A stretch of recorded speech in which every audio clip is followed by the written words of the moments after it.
What's going on? Benny, we look at this Oregon offense. Do they seem more balanced than they were last year, or is it pretty much par for the course in terms of the run pass? They're fairly balanced on play selection. They're dangerous. They're 460 yards a game, 37 points. They're running it for around 180. They're throwing it for around 280.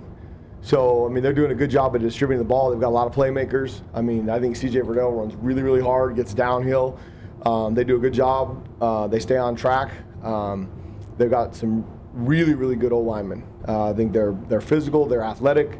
I think they had 2 mid-season All-Americans on the left side, so they're special there. And then they've got, at wideout, they're explosive. They've got sizes of all kinds. They go from 5'8" to 6'6", so they can provide a lot of matchup problems.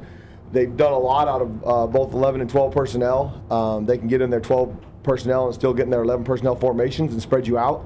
So you've got to be a little bit careful with trying to match personnel like we did last week. We knew Oregon State was going to be in 12 personnel. We could get a bigger group out there. You got to be a little bit more careful with that, so that eliminates some of the things we can do. They're 22nd in the country in total offense for a reason, and they're 6th in the country in the last night's CFP stuff. They're 6th just right on the outside. They got a lot to play for. They're shooting for a lot, and now they need Utah to keep winning. They need to keep winning, so hopefully we can spoil the party. Are there structural changes that you guys are considering after the way that you guys played Oregon State at times, or are you guys just trying to stick with the thing you've been doing? Structural as far as what? Just go into some different combinations of personnel groupings or players through situations.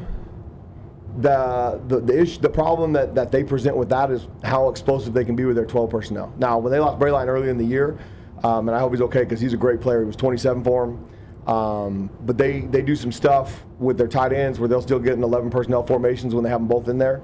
So if you put a 4 linebacker group like we did last week, they can expose you in some opportunities. I think we have to put our best players on the field, though, no matter how we do that. So we look every week to see who the best combination of the 11 are. Now, I expect everybody to play this week. Cam Phillips has been back to full speed.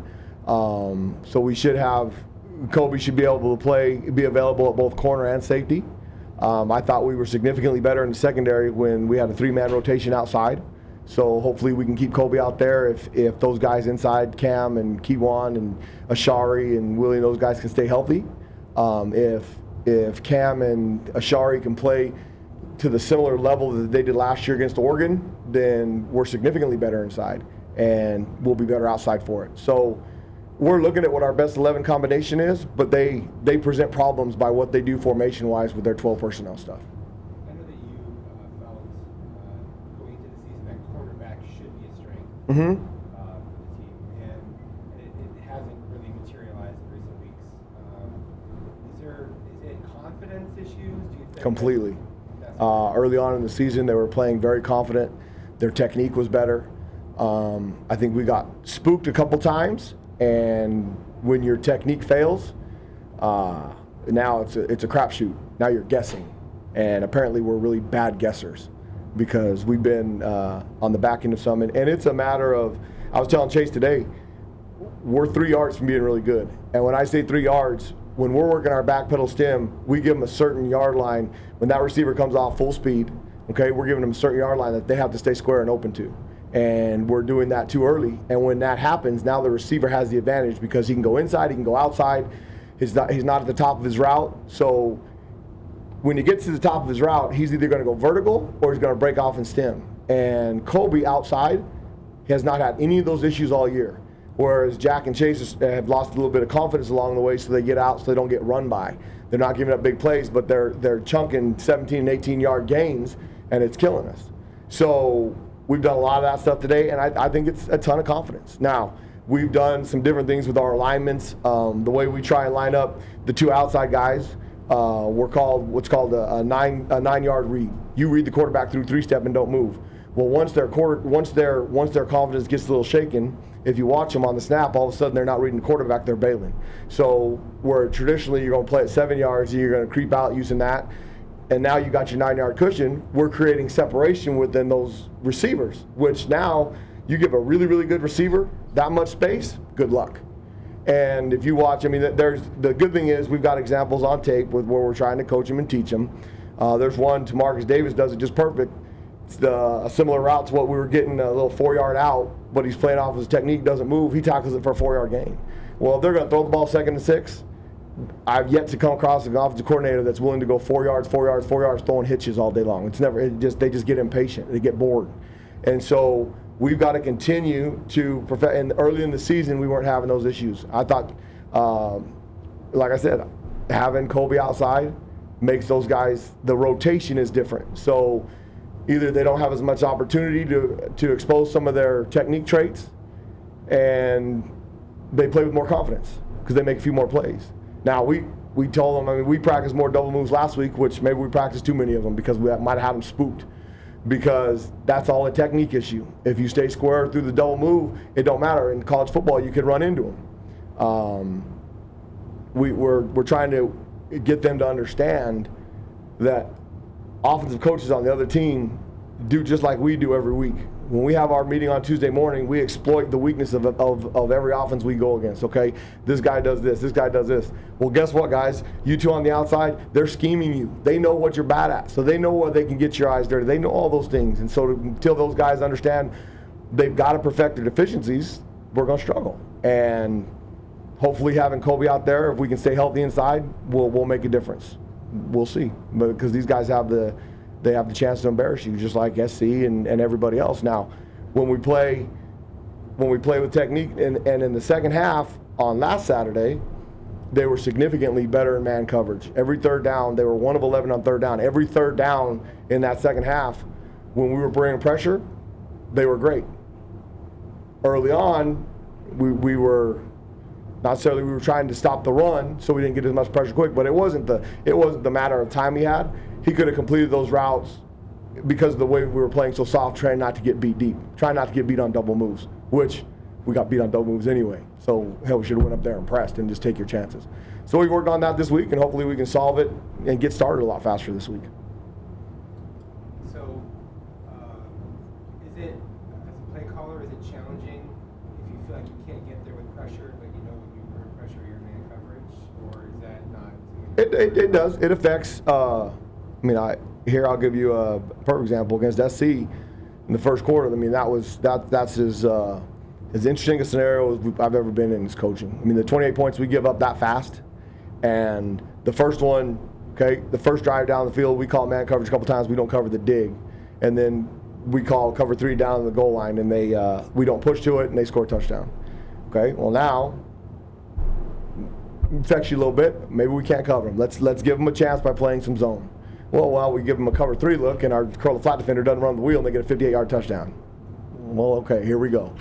Let's make it a little bit easier. Let's not put them on pressure and let's play cover 2. They can't throw the ball over our heads, and we give up a 95-freaking-yard touchdown. So I'm going to tell you what. We come to the sideline, and I'm standing there, and I'm okay.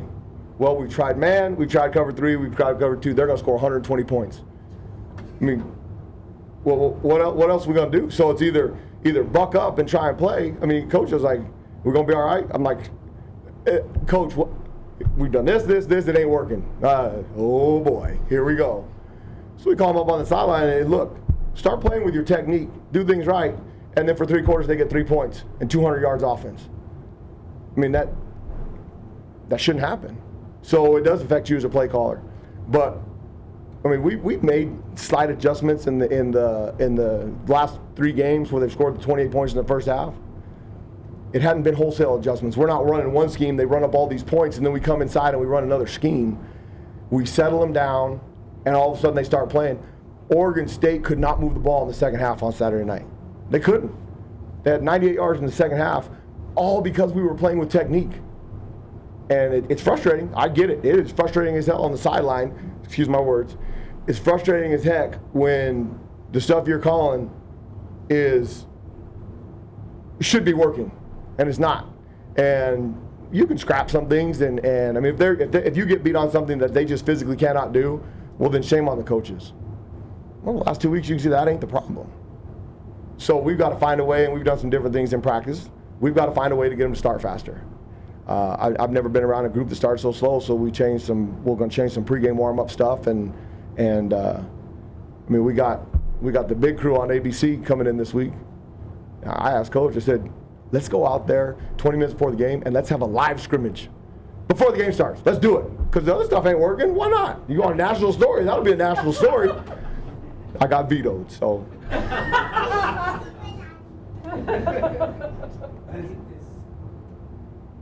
there anything that you can draw from your experience as a coach that is similar to what this season has been like in some of these areas? Yeah, our 2013 year at my previous school, we struggled a lot in the secondary, and we started 1 true freshman and 3 redshirt freshmen, and they weren't very good. We had one corner that was really, really good. Ended up being a 3rd round draft pick, Leon McFadden, for the Cleveland Browns. Played in the league for about 9 years. The other guys weren't very good, and so they're talented, but it takes game reps to get really good. It really does. And so we had to do some stuff to give them a chance to be successful, a lot like we're doing with the guys we're playing with now. Cam, Ashari, they don't have the same experience problems that Willie and Kewan do. Kewan played really, really good in the first 3 series. Guys didn't catch the ball, didn't give up anything. There's 2 consecutive plays in his 4th drive, the first one of the second quarter.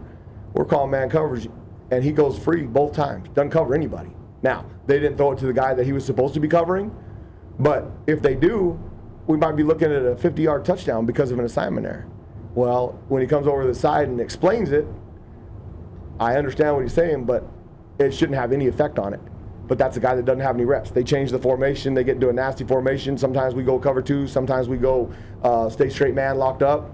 Well, that one we were going to stay man, and he went cover 2 and becomes free safety. Those things are I mean, they're experience related, but we're 10 games into the season. That guy's played, Kewan Markham's played, count him up he played 30 snaps on Saturday night, so that would put him right about 98 for the year. Whereas last year at this time, Ashari had played almost 600 and some snaps. Significantly better for it. And now the regression with Ashari, I think, this year is a confidence issue, and maybe thinking he'd arrived a little bit more than he has. And he understands he's not playing well. The last 2 weeks, the last week he had some discipline stuff. He was late Monday. He's been really good in practice this week. Does that mean he's going to play better? It gives him a chance. And if he focuses and plays, we were watching the last year's Oregon game this morning. He was outstanding in coverage last year. Really, really good. Him and Cam played really, really good the whole game. They reached just a few times up front and got some big chunk plays in the running game, and then they beat Kobe with the 58-yard touchdown pass. Similar deal. I mean, that's just like the last 2 games this week. They had 85 yards total offense in the second half, and then we almost come back. Well, if we can put that whole thing together, then we got a chance. They're good now. They're the 6th ranked team in the country for a reason. Should be an electric environment in there. And if we don't let them get ahead of us early, it'll be a heck of a football game. I mean, I'm excited as can be. I mean, that's the great thing about football. These guys work their tails off for 12 guaranteed. They're still working for the 13th one. And unlike any other sport, you practice more than you play. Well, they practiced really hard the last 2 days. I thought the energy has been better, especially coming off losing 4 in a row. So that doesn't mean you're going to win. It gives you a chance, far better chance than how we prepared before. Do you believe that there's some substance to the sophomore slump, or is this like a football cliche that more times than not doesn't really hold that much water? I think it might be affecting our guys solely because of how grave the expectations were on those 5 kids. They played really, really well last year early on. They did not play very well in the last few games. Now, the secondary they did. Cam and Ashari did. They played pretty good down to the very end. The further you are away from the football, the easier it is. You don't get physically beat up. I mean, it's noisy down in that box now. It is. If you've ever stood on the sideline of a college football game, it's pretty awesome how violent and aggressive those collisions are and how big and fast those guys are. Well, there's some guys that don't like it down in that area because it's too noisy, and that's okay. That's why we keep them outside here. Merlin and D Black, they're probably not living up to the expectation that was put on them. Some by me. The people, do they know who they are now? Kind of like how we talked about earlier, they scheme for the corners. Do they scheme for Merlin? I don't think we've noticed that yet because he hasn't done anything dominant. Now, if he had in the first, he played really, really well against Michigan State. Okay, he's been hit and miss. He's been really about a half a step slow. Maybe we need to get him to drop a little bit of weight. Maybe his keys aren't as good as they were. We're working with him every day now. He's frustrated as can be. I thought he played pretty good. He played really good against Washington State. For what we asked him to do, we took him out of the mix of having the ability to make a ton of plays. But their running backs, who had been very, very potent all year, were a non-factor in that game. That was all because of Merlin. I thought he played pretty decent on Saturday. In the second half, he was really good. He was good down the line. Now, we put him solely back to where he was last year in the last 2 games, and he's been better for it. Maybe we tried to do too much with him. Tendency-wise, early on, people weren't able to scheme us up. And if people have figured out the scheme, well, then they would just keep doing what they've done in the first half, second half. We're not executing in the first half. We're not, for whatever reason, we need to find a way to get them. And that's coaches. That's up to the coaches to get them going earlier. Now the kids have to respond, but we've got to do something. We got to change something, because if you keep doing the same thing and you're getting your tail whooped, or you're just beating a dead horse, I mean, that's dumb. So we've tried a couple things. It hasn't worked. We got to keep going. We got to keep poking the wheel to see if we can fire something out. How do you feel that Herbert from Oregon's improved? I think he, through his progression and leadership, I think he's been really good.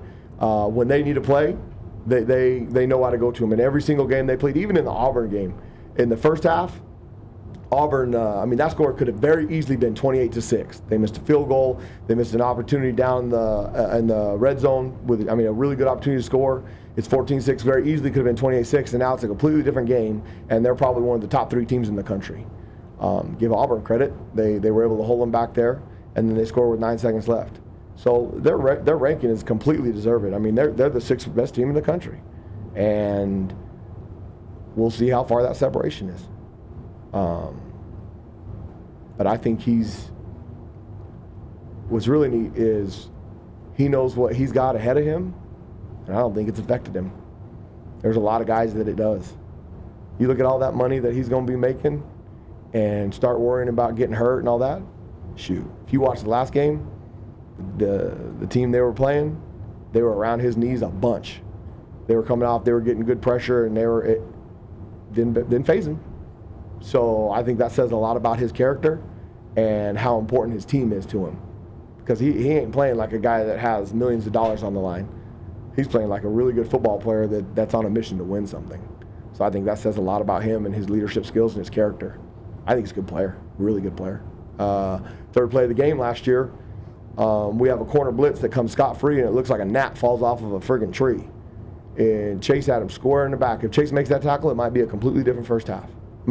I'm a firm believer that one play can change the entire outcome for a long time, because it changes confidence, it changes the way they protect things, it could have rattled him. If we hit him in the back and cause a sack fumble, completely different outcome. If we don't let them go 8 plays on the first drive Saturday, probably a different outcome. So we've got to continue to figure out how to make those plays when we have those opportunities.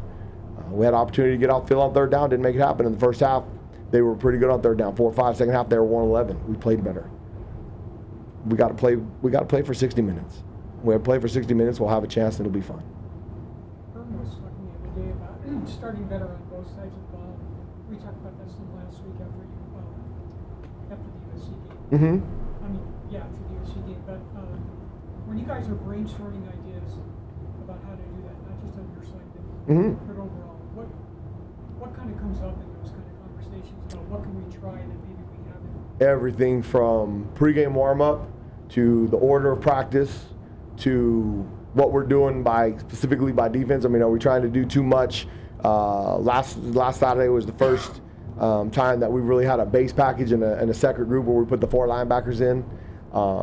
We tried to go base early. Should we have put the 4 linebackers in early? all those little adjustments, are we confusing them? Why are they not playing fast? And then all of a sudden, why are they settling down? Or what are they nervous of? What are they afraid of? Are they afraid the other? I mean, what?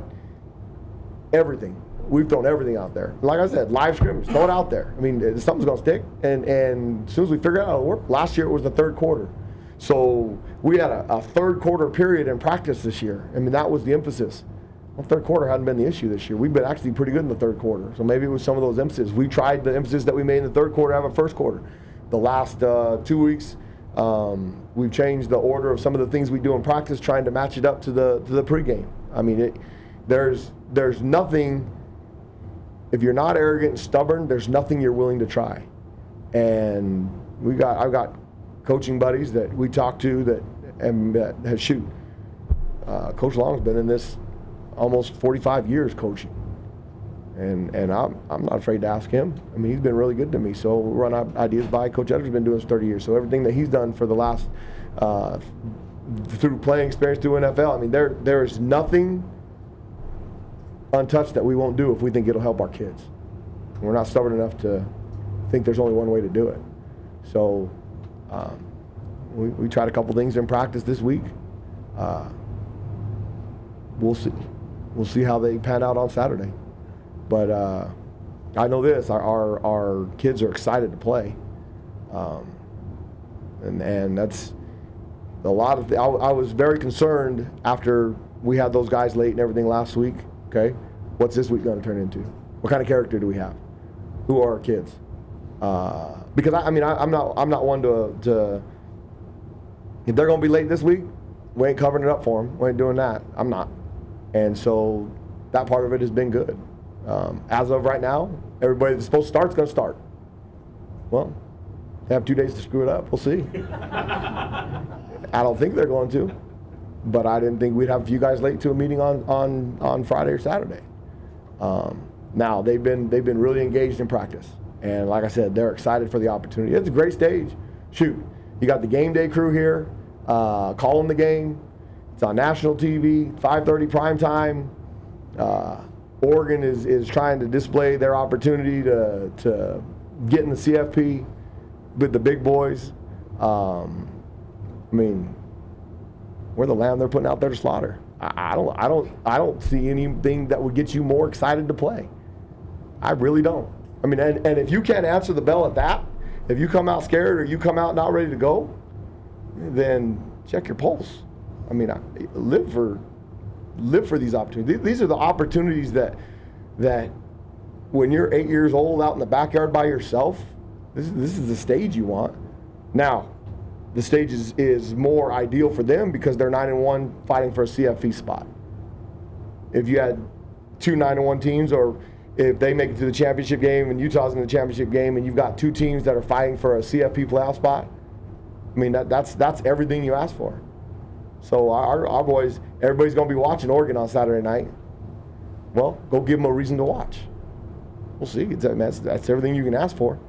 It's a great opportunity. So we got to start fast so we don't waste it. And like I said, there's nothing untouched. We'll try anything. Anybody got any ideas? In here? Huh?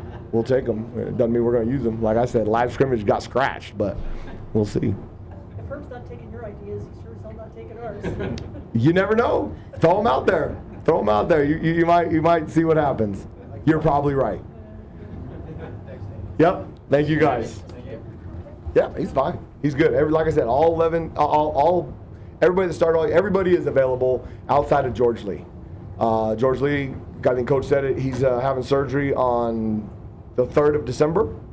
And outside of that, everybody is healthy and ready to go. So we're excited. Foreman will be cleared to play. He has not practiced the last 2 days. Had a little hiccup with his back, but we've made him go through all the walkthroughs and meetings and everything. And he will be available on Saturday. So now it's hard to practice without playing, but he'll be available, and everybody else will. And then we'll see. We'll see with Steph still has a game to play before we ultimately would end his red shirt. But Amir's got an opportunity to play. We're about winning. We asked those kids and their families what they wanted to do. If they were adamant about wanting to redshirt, we'd let them redshirt. They want to play if we have a chance to win. And so if they help us win on Saturday, they're playing. That's the most important thing in trying to build this program. And the idea is out-recruit them. Out-recruit them. Don't save anybody. If we out-recruit them and those guys are playing, then we're going to be better for it later. But we'll never force a kid to do something he don't want to, and those kids want to play. They all want to play, especially in this day and age. Shoot. They all want to play. So I couldn't remember how many Mary's played. he's played in 4. He's played in 4. So if he plays, he's done Oh. with his red shirt. So be good. Awesome. Thanks, Dan. Thank you.